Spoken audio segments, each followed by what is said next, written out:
दूसरे चरण के मतदान के लिए तैयारियों का जायजा लेने राजस्थान के मुख्य निर्वाचन अधिकारी राजस्थान प्रवीण गुप्ता गुरुवार को सुबह टोंक पहुंचे हैं। लोकसभा क्षेत्र में 2017 बूथों पर होने वाली मतदान प्रक्रिया को संपन्न कराने की जो प्रशिक्षण है, उसके बाद टोंक और सवाई माधोपुर जिले से मतदान दल आज मतदान बूथों पर रवाना होना शुरू कर देंगे।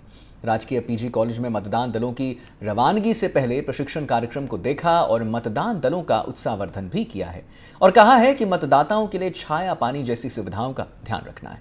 एनडीटीवी से खास बातचीत में उन्होंने कहा है कि शादियों का सीजन है, गर्मी के मौसम में जहां शादियां विवाह हो रहे हैं जरूरी हैं, तो मतदान भी उतना ही जरूरी है। शादी बारातियों के लिए बिना लाइन में लगे मतदान की सुविधा होगी। देखिए हमारे संवाददाता रवीश टेलर के से खास बातचीत।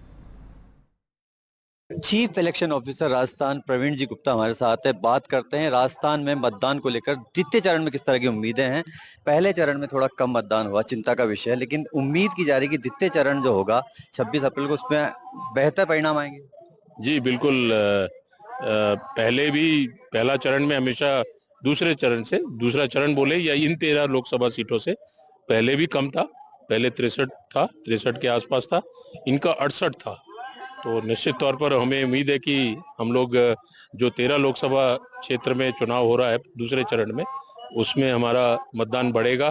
हमारे पूरे प्रयास हैं, हमारी पूरी टीम लगी हुई है कि मतदाता को किसी भी तरह की परेशानी ना हो।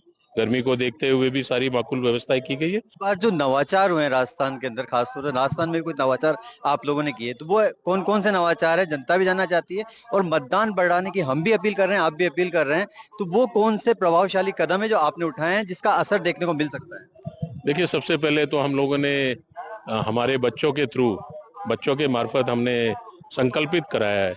हर जिले ने करीब 1,70,000 किसी जैसे भी जिस संख्या है बच्चों को, प्राइवेट स्कूल हो चाहे सरकारी स्कूल हो, उनके मार्फत अपने अभिभावकों तक ये मैसेज पहुंचाया है कि ये मतदान करना मतलब आपका अधिकार भी है, कर्तव्य भी है। जरूर हम लोग उनके थ्रू लोगों को, उनके अभिभावकों को, जैसे माना जाता है कि बच्चे जिद करते हैं तो अभिभावक जरूर निकलते हैं। और शहरी क्षेत्र में देखा भी गया पिछले चुनाव में भी कि ज्यादा वोट पड़ा ग्रामीण एरिया से। पहली बार ये जनरली देखा जाता है कि शहरी लोग नहीं निकलते, लेकिन अगर हम प्रयास कर रहे हैं तो लोग आए हैं। सर, आखिरी सवाल, आप टोंक पहुंचे हैं, क्या देखा है। और एक आपने कहीं ना कहीं जो है ना प्रमाणित किया है कि जब हम सुबह टोंक पहुंच सकते हैं जयपुर से, तो वोटर्स को भी वोट डालने के लिए मतदान स्थल पर जाना चाहिए। तो क्या टोंक में देखा आपने? देखिए, टोंक में बहुत अच्छी व्यवस्थाएं हैं। हमारे पोलिंग पार्टी आज जा रही है, जो एक महत्वपूर्ण कड़ी है सारे पोलिंग पार्टी और पोलिंग स्टेशन पे। जब आप बात आती है कि उनका काम कैसा है, वो क्या उन्होंने कोई धीमी गति से मतदान नहीं हो रहा, मॉक पोल प्रॉपर किया है, तो हमारी भी जिम्मेदारी है कि हम उनको ढंग से भेजें और उनकी व्यवस्थाएं, उनके वेलफेयर, आना जाना, उनकी कोई परेशानी तो नहीं है, जिससे कि वो मतदान को सुचारू रूप से करा सके। वो उनमें कोई वो ना रहे, टेंशन ना रहे, या कोई वो दुविधा में नहीं रहे कि हमें किस तरह से मतदान कराना है, क्या क्या प्रक्रियाएं जरूरी है, क्या पोलिंग एजेंट को बताना है, 17C किस तरह से भरना है। सारी ट्रेनिंग में उनको, आपने देखा, पुस्तिकाएं दी हैं उनको, क्या करना है क्या नहीं करना है, कैसे ईवीएम को सील करना है, सारा क्या फॉर्म में भर के लाना है, कैसे वोट अकाउंट मिलाना है, पोलिंग एजेंट को बताना है। ये कुछ बातें हैं।